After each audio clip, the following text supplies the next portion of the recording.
అవకాశం ఉంది, ఎటువంటి వర్షాలకు సంబంధించి ఎటువంటి ఇంపాక్ట్ ఉండే అవకాశం ఉంది అనేది చూసే ప్రయత్నం చేద్దాం. నేరుగా మ్యాప్లోకి వెళ్ళే ప్రయత్నం చేస్తాను. ఒకసారి మీరు చూసే ప్రయత్నం చేస్తే కనుక ఇదిగోండి భారతదేశానికి సంబంధించి మాట్లాడుకున్న సందర్భం. ఇప్పటికే మీరు చూస్తే ఇక్కడ ఉపరితల ఆవర్తనలు మనకు కనిపిస్తున్నాయి, దాంతోపాటు ద్రోణుల ప్రభావం మనకి కనిపిస్తోంది. ఈ నేపథ్యంలో ఒక్కసారి మీరు చూసే ప్రయత్నం చేస్తే కనుక ఇటు బంగాళాఖాతంలో ఒక అల్పపీడనానికి సంబంధించి మనం చూడొచ్చు. ఇప్పటికే ఒక సినారియో మీరు చూడొచ్చు, చక్కెరలు కొడుతున్న పరిస్థితి.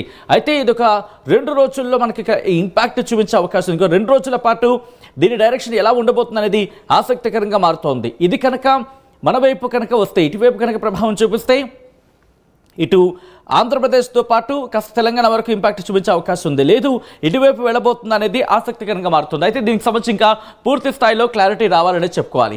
సో ఇక్కడి నుంచి నేను నేరుగా శాటిలైట్ ఇమేజెస్కి వెళ్ళిపోయే ప్రయత్నం చేస్తాను. ఒకసారి ఇక్కడ చూస్తే మనకి క్లియర్ కట్గా అర్థమవుతుంది ఎటువంటి పరిస్థితి ఉందనేది. ఒకసారి మ్యాప్లో మీరు క్లోజ్గా చూసే ప్రయత్నం చేస్తే కనుక ఇటు ఉపరితల ఆవర్తనాలు, ద్రోణుల ప్రభావం అనేది మనకి క్లియర్ కట్గా కనిపిస్తోంది.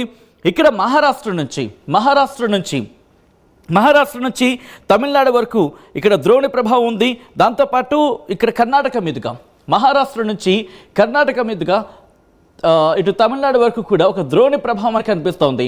దాంతోపాటు ఇక్కడ మీరు చూస్తే కనుక ఆల్రెడీ గట్టిగా మనకి ఎండలు కాస్తున్నాయి కాబట్టి అక్కడక్కడ ఆవర్తనాలు, ఆ ద్రోణుల ప్రభావం అనేది మనకి 2 తెలుగు రాష్ట్రాల్లో కూడా అక్కడక్కడ కనిపిస్తున్న పరిస్థితి. ఇక్కడ దీంతో పాటు కర్ణాటకకు సంబంధించి కర్ణాటకలో ఆల్రెడీ ఒక ఉపరితల ద్రోణి ప్రభావం ఉంది. దాంతోపాటు ఆవర్తన ప్రభావం ఒక 0.9 కిలోమీటర్ల ఎత్తులో ద్రోణి ప్రభావం మనకి కనిపిస్తోంది. దాంతోపాటు 1.5 కిలోమీటర్ల ఎత్తులో ఇటు కర్ణాటకకు సంబంధించి ఒక ఆవర్తన ప్రభావం ఉంది అనేది మనకి తెలుస్తున్న సమాచారం. ఈ నేపథ్యంలోనే బంగాళాఖాతానికి సంబంధించి మీరు చూసే ప్రయత్నం చేస్తే కనుక బంగాళాఖాతంలో మీరు చూసే ప్రయత్నం చేస్తే కనుక బంగాళాఖాతంలో అలాగే పరిసర ప్రాంతాల్లో ఉపరితల ఆవర్తనం కొనసాగుతోంది. ఇది సముద్ర మట్టానికి 5.8 కిలోమీటర్ల ఎత్తులో ఉందనేది మనకు అందుతున్న సమాచారం. ఈ నేపథ్యంలోనే ఇది రాబోయే 48 గంటల్లో దక్షిణ బంగాళాఖాతంలో అల్పపీడనం ఏర్పడే అవకాశం ఉంది అనేది ఇక్కడ మనకి అందుతున్న సమాచారం. సో ఈ నేపథ్యంలోనే ఎలా ఉండబోతుంది అనేది ఆంధ్రప్రదేశ్ వాతావరణ శాఖ ఆల్రెడీ చెప్పుకొచ్చింది. ఒకసారి రిపోర్ట్ని నేను మీకు చూపించే ప్రయత్నం చేస్తాను. ఆ తర్వాత మనం నేరుగా వెళ్ళే ప్రయత్నం చేద్దాం. ఇది ఐఎండీ చెబుతున్న మాట, ఇది నేను చెప్తున్న మాట కాదు, భారత వాతావరణ శాఖ చెబుతున్న మాట. ఒక్కసారి మీరు క్లోజ్గా చూసే ప్రయత్నం చేస్తే కనుక ఇదిగోండి మధ్య మహారాష్ట్ర నుంచి ఉత్తర తమిళనాడు వరకు ఉన్న ఉత్తర దక్షిణాల ద్రోణి ఈరోజు మరట్వాడ నుంచి దక్షిణ తమిళనాడు వరకు కూడా అంతర్గత కర్ణాటక మీదుగా సముద్ర మట్టానికి 0.9 కిలోమీటర్ల ఎత్తులో ఉంది. అంటే మహారాష్ట్ర నుంచి తమిళనాడు వరకు కర్ణాటక మీదుగా ఒక ద్రోణి అనేది కంటిన్యూ అవుతోంది. ఇదిగోండి మహారాష్ట్ర నుంచి ఇటు కర్ణాటక మీదుగా తమిళనాడు వరకు ద్రోణి ప్రభావం ఉంది అనేది చెబుతున్నమాట. ఇక్కడి నుంచి నెక్స్ట్ దానికి వెళ్ళిపోయే ప్రయత్నం చేద్దాం, నెక్స్ట్ పాయింట్ చూసే ప్రయత్నం చేద్దాం.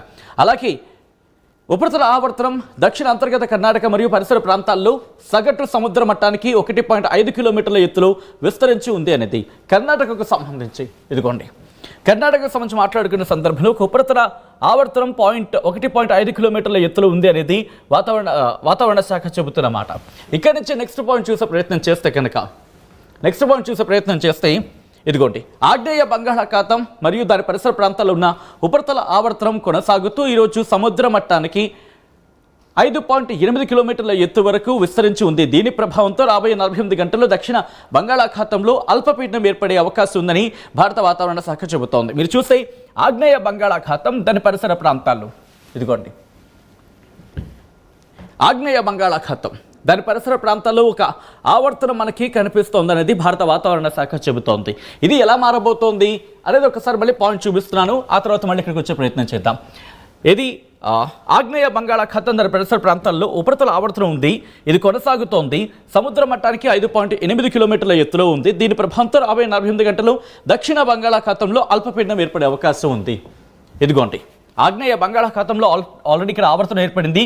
ఇది దక్షిణ బంగాళాఖాతంలో ఒక్కసారి మీరు చూస్తే కనుక ఆగ్నేయ బంగాళాఖాతంలో ఇక్కడ ఆవర్తనం ఏర్పడింది. ఇది రాబోయే 48 గంటల్లో అల్పపీడనంగా మారే అవకాశం ఉందంటూ కూడా చెబుతున్న పరిస్థితి. ఒకవేళ దీని డైరెక్షన్కి సంబంధించి మాట్లాడుకునే సందర్భంలో అది ముందు మాట్లాడుకునే ప్రయత్నం చేద్దాం. ఎందుకంటే రాబోయే 48 గంటలు అంటే ఈరోజు 6వ తారీఖు, 7వ తారీఖు, 8వ తారీఖు, ఇంకొక 2 రోజుల్లో మనకి క్లారిటీ వచ్చే అవకాశం కనిపిస్తోంది. ఇప్పటికీ మీరు చూస్తే పోర్ట్ బ్లేర్కి, అండమాన్ నికోబార్ దీవులకు సంబంధించి ఆ ఇంపాక్ట్ మనకి క్లియర్ కట్గా కనిపిస్తోంది. సో ఇక్కడ ఆల్రెడీ ఆవర్తనాలు ద్రోణులు ఉన్నాయి. దీంతోపాటు బంగాళాఖాతంలో ఒక ఆవర్తనానికి సంబంధించి మాట్లాడుకునే సందర్భం 48 గంటల్లో ఇది అల్పపీడనంగా మారే అవకాశం ఉంది అంటూ కూడా చర్చ జరుగుతోంది. సో ఇటువంటి నేపథ్యంలో ఎటువంటి సినారియో ఉంది అనేది ఒకసారి చూసే ప్రయత్నం చేద్దాం.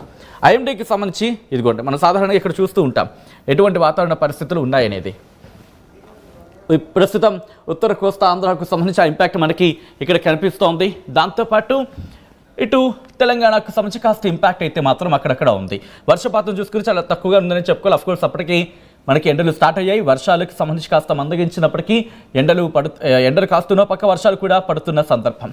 ఇక్కడి నుంచి ఇలా క్రాస్లో మీరు చూసే ప్రయత్నం చేస్తే ఇదిగోండి బంగాళాఖాతంలో ఎటువంటి అలజడి ఉంది అనేది మనకు అర్థమవుతోంది.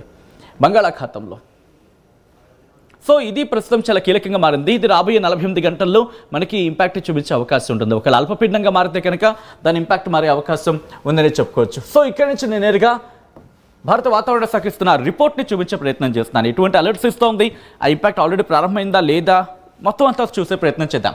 మీరు చూస్తే కనుక హీట్ వేవ్ కండిషన్స్ గురించి మాట్లాడుకుంటే పరిస్థితి. దాంతోపాటు ఇదిగోండి thunderstorm accompanied with squally gust winds, అంటే ఉరుములు మెరుపులతో పాటు ఈదురుగాలులతో కూడా వర్షాలు పడే అవకాశం ఉంది.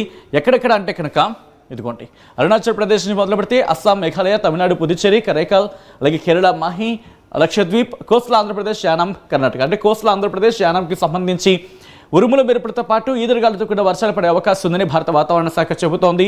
దాంతోపాటు హెయిల్ స్టోమ్ అంటే వడగండ్ల వాన కూడా ఇటు కోస్టల్ ఆంధ్రప్రదేశ్, యానంలో పడే అవకాశం ఉందంటూ కూడా చెబుతోంది. హీట్ వేవ్ కండిషన్కి సంబంధించి గుజరాత్కి ఏకంగా రెడ్ అలర్ట్ ఇచ్చిందంటే అర్థం చేసుకోవచ్చు. సో కాబట్టి ఒక్కసారి నేను మ్యాప్స్ దగ్గరికి వెళ్ళిపోయే ప్రయత్నం చేస్తున్నాను. సో దట్ మనకి మ్యాప్స్లో ఇంకాస్త క్లియర్గా ఉండే అవకాశం ఉంటుంది. కాబట్టి ఇదిగోండి ఎస్ ఓకే, ఇది మీరు చూస్తే కనుక 6వ తారీఖున ఎల్లో అలర్ట్ జారీ చేయడం జరిగింది భారత వాతావరణ శాఖ. ఎల్లో అలర్ట్ జారీ చేసింది ఉత్తర కోస్తా ఆంధ్ర, దక్షిణ కోస్తా ఆంధ్రాకి సంబంధించి, రాయలసీమకు సంబంధించి కాస్త ఇంపాక్ట్ అయితే మాత్రం కాస్త ఇంపాక్ట్ అయితే కనిపిస్తోంది. దాంతోపాటు మీరు చూస్తే గుజరాత్కి రెడ్ అలర్ట్ జారీ చేస్తుంది. ఇది ఎక్స్ట్రీమ్ హీట్ వేవ్ కండిషన్స్ ఉన్నాయంటూ. దాంతోపాటు మీరు గమనిస్తే ఇటు రాయలసీమ మినహా అలాగే తెలంగాణ కాస్త రాయలసీమ మినహా ఇటు దక్షిణ భారతం మీద ఇంపాక్ట్ అయితే ఉంది. వర్షాలు పడుతున్నాయి. వర్షాలు ఇక్కడ ఇంకా కంటిన్యూ అవుతున్న సందర్భం. ఇటు తమిళనాడు కావచ్చు, లేకపోతే కర్ణాటక కావచ్చు, కేరళ కావచ్చు, ఇటు కర్ణాటకకు సంబంధించి మాట్లాడుకునే సందర్భం. అంటే 6వ తారీఖున మనకి ఎల్లో అలర్ట్ ఉంది. దాంతోపాటు 7వ తారీఖున మీరు గమనిస్తే కనుక 7వ తారీఖున ఇటు కర్ణాటక మీద కాస్త ఇంపాక్ట్ అయితే మాత్రం మనకు అనిపిస్తుంది. కేరళ మీద ఉంది. ఆంధ్రప్రదేశ్ అలాగే తమిళనాడుకి పెద్దగా ఏం లేదు.